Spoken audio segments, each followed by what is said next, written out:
Hey, welcome back to No Hype Beer Reviews. Very excited for today's beer. It's actually one of the first beers I ever reviewed for the channel. I think it was review number 3, if I remember correctly. And it is Troegs Nugget Nectar. They've been using this newer can art for a while. It's cool. It looks a lot like the old one, just with like a new artist doing it. But I think this is, yeah, it must be the third year they've been doing it. Looks like it's got the same numbers as they always do, 7.5% ABV, 93-ish IBU, 12 ounce once a year, hops, Nugget, Warrior, Tomahawk, Simcoe, Palisade. It is not an IPA. It is an Imperial Amber Ale. Excessively dry hop Nugget Nectar is an explosion of pine, resin, and mango. Again, same stuff they always say. Using the I Drank beer glass because those guys actually, this was a while ago, had won a Troegs contest where they got to do like a road trip with some of the people from Troegs, went to the brewery, like, all expenses paid. It was some like $500 shopping spree in their store. It was really cool. People actually win those things, which is funny and awesome for them. So anyway, that's why I'm using their glass. 12-ounce can, gotta love that, especially with a 7.5 IBU. Maybe I'll be able to do 2 beer reviews today. I don't know, 2.5 fingers ahead. I didn't think I poured that aggressively, but maybe I did. Um, ooh, I drank beer guys are dirty, make my glass dirty. Yeah, it's like that nice, like dark orange, light reddish kind of amber color. Yeah, it definitely looks the part. What I'm seeing is pretty close to what you guys are seeing. The head is soft khaki. What I'm seeing maybe a hair darker. Um, Small bubbles, like teeny tiny small, and then just like small approaching towards medium in the center there. Yeah, it definitely looks like Nugget Nectar in years past. And again, a beer I quite like.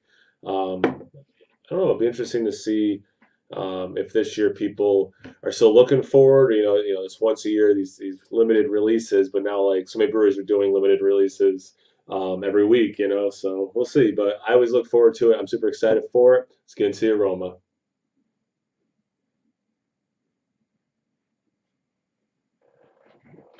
So I get a decent amount of orange. There is mango. Definitely get the some pineapple. Actually, I don't remember if I've ever gotten that or really thought that.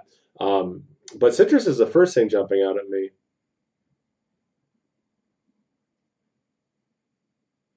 Then there's some of that pine, resin, a little bit dankness.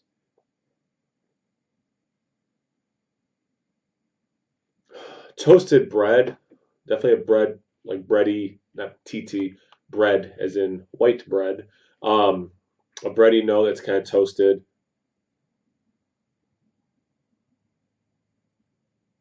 Kind of like a creamsicle thing going on too. Smells really good. So again, it has the 3 aromas that they're saying like you're gonna get like in a taste, but you get a couple extra things, which is nice. So just more dimensions. But yeah, it smells good. Hard for me to remember like rank other years, but definitely at least the appearance is what I remember. The aroma's good. Let's see about the taste. Cheers.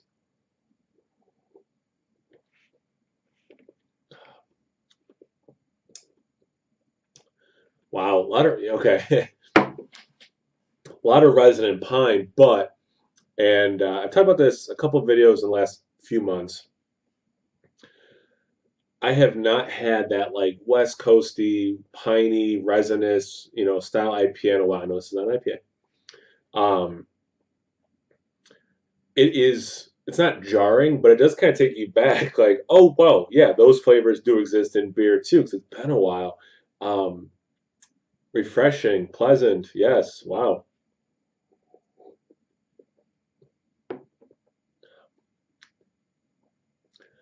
Definitely resin. I'm getting some sap, like pine sap.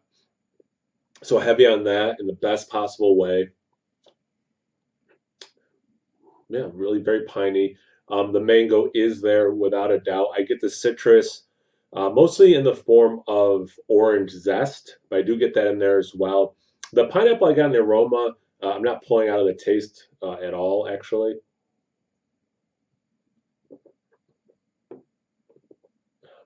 Yeah, great level of bitterness. All 93-ish IBUs are present, which is great.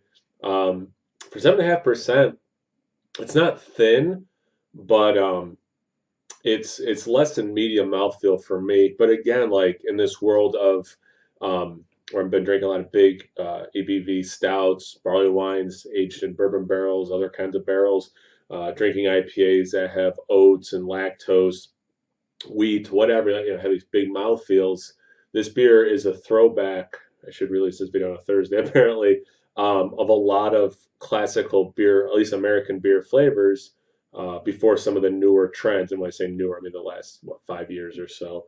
But real winner for me, again, just a nice throwback. Remember your roots.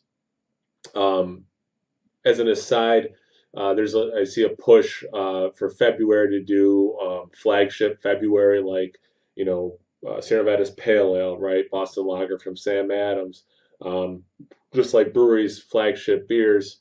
And it kind of is an interesting debate. You know, what's the new hype thing, right? I'm just gonna let that stuff collect dust on the shelf, versus like, yeah, I could chase the truck, I could wait in line for stuff. Should I be drinking at least sometimes some of the classics, some of the things that got us where we are today? Appreciate the tradition, the history. It's kind of like this interesting, debate on what should drinking craft beer look like. I try to do somewhere in the middle, but I skew way more the more hype stuff, obviously, and big beers and trend stuff. Um, it seems like anyway, but I really have an appreciation for that stuff, and this is a good reminder of that. Check me out on Instagram on Tapped. No hype beer reviews at both those places. So always please like, comment, subscribe, and most importantly, imbibe. Cheers, everyone.